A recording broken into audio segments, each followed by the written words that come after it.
Welcome back to the channel. In today's video, I'm going to be showing you how we go from this to this.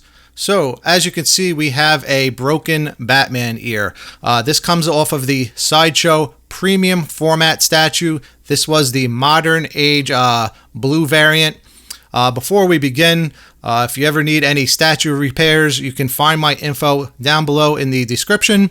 Also, would appreciate if you would hit the like button and subscribe. It does help the channel. All right, so as you can see, we have Batman here. He's completely missing his right ear. Also, he has a small chip on the bottom of his left ear. Also, looking under his chin, he has a small little nick, so we're going to fill that in and touch it up.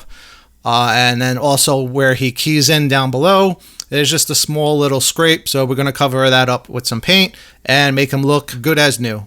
So the first thing you want to do for a repair like this, since it is such a thin piece of material, that ear, you want to add some structural support. I always recommend using some type of metal rod. So what I did was I went in with a Dremel and I made a little channel. This way we have somewhere to put the metal rod. This way it lays recessed. When we go back in with the epoxy sculpt, it'll be nice and flush, and you'll never even notice it was there. It'll also give the epoxy sculpt some material to grab onto and help prevent future breaks. So once the nail was tacked in place and all dry, I was able to go in with some epoxy sculpt and re-sculpt the ear. It doesn't have to be perfect at this point. You just want some, basically you want the shape of the ear to be there. Once the epoxy sculpt dries, it's sandable, so we're going to sand it down and try to match that left ear as best as possible to make it look brand new, like it never even broke. So at this stage, the epoxy sculpt has dried and fully cured. I usually let mine sit for 24 hours just to be sure. Like I said, you can go in and sand it. So we were able to go in, sand it down, and reshape the ear back to the way it was. And then he was masked off to protect the rest of his portrait, which wasn't damaged. And we added some primer to bring out any inconsistencies that I might have missed during sanding. So once the primer has had time to dry and fully cure, again, I recommend about 24 hours. I think I waited maybe actually 2 days on this project just to let it fully sit and cure. After that, we removed the tape. You'll notice now we have a tape line, so you want to go back into that and sand that down. And then after that, I went back in with the primer just to blend it back into the rest of the portrait.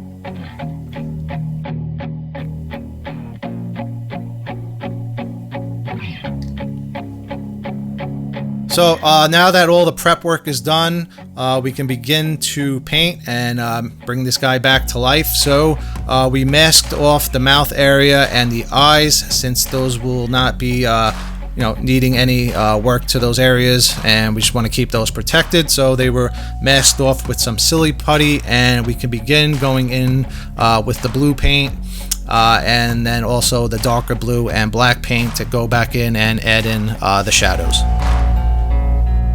Okay, so we have our blue base color loaded up into the airbrush. We're going to be laying that down first.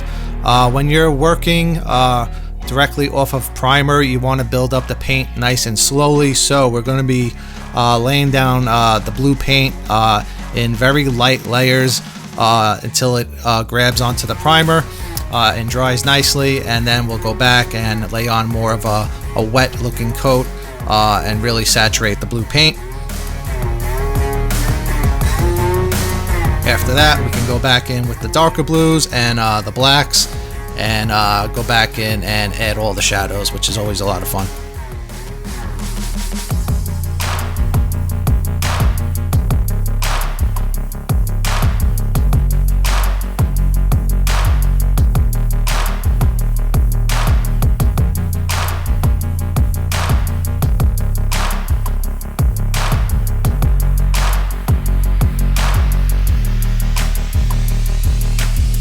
So right now we're just going around and misting that blue base color as mentioned, just so it adheres to the primer nicely, and at the end we'll go back and hit it with a second coat that goes on a little bit more thicker.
Okay, so now that we have some good coverage with the first coat of paint, we're going to go back on and really saturate it and lay it in thicker.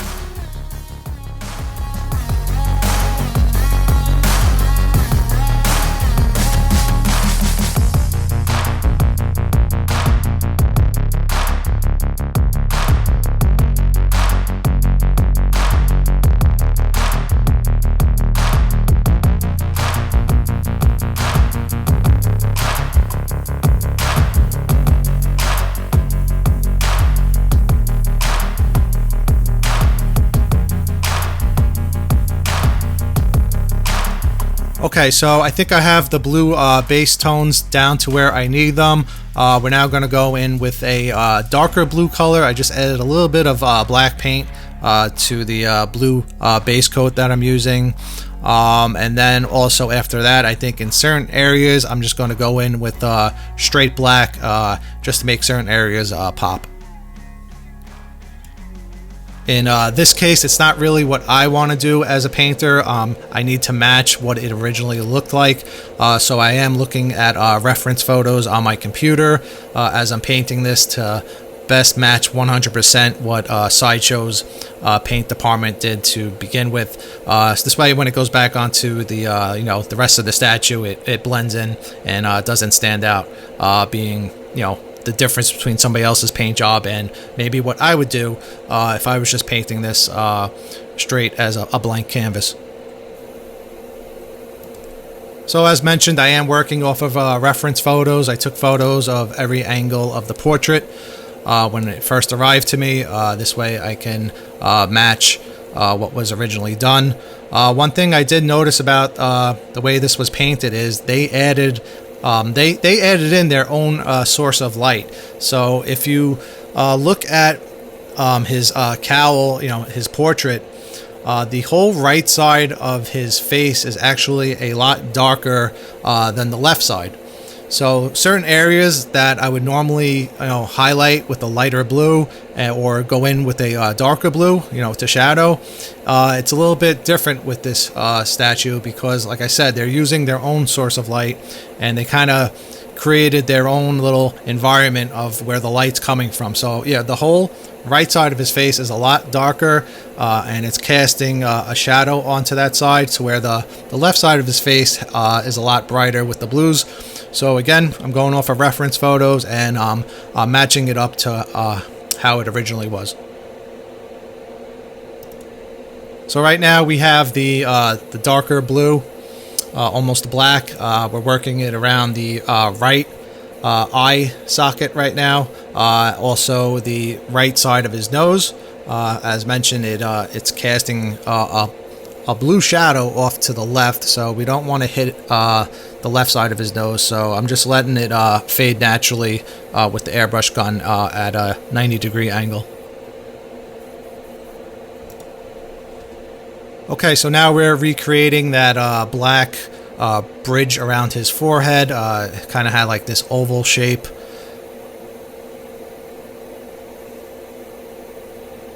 Which faded off to the top of his head. So yeah, right now we're working on the forehead.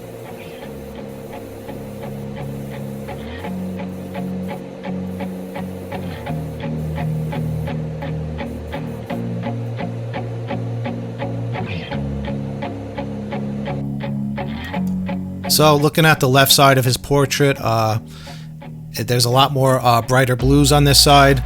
So right now we're just adding some shadows into his temple area. Also around his cheekbone, as well as the jawline. If I need to go back in with brighter blues to touch up some areas, I'll do that at the end.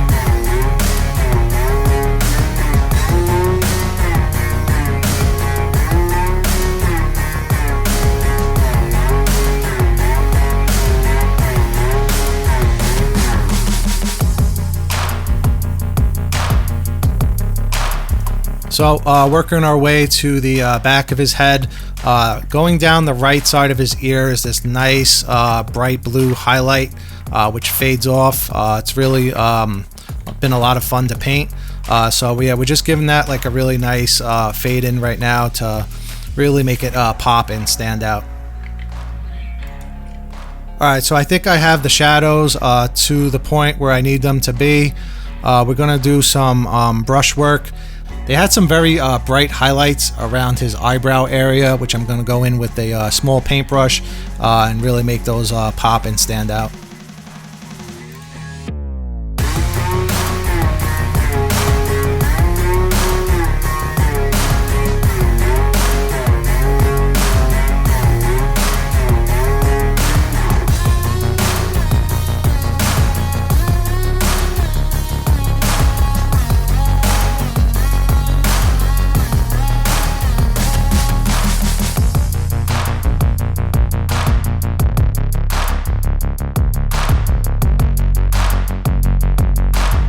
Okay, so I think we're all done here. Everything is looking really good. I'm happy with the way the paint came out.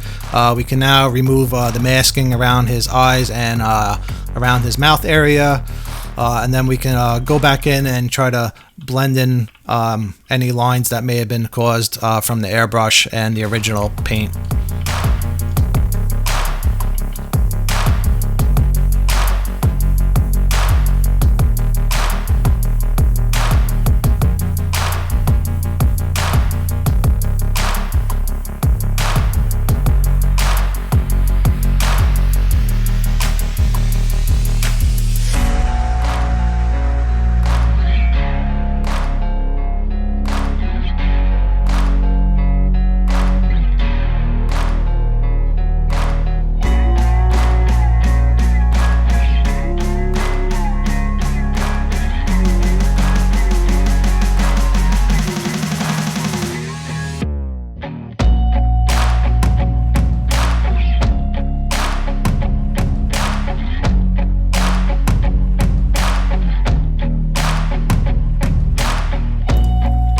Okay, so he's looking really good. I'm happy with the results. We're gonna give this a nice clear coat.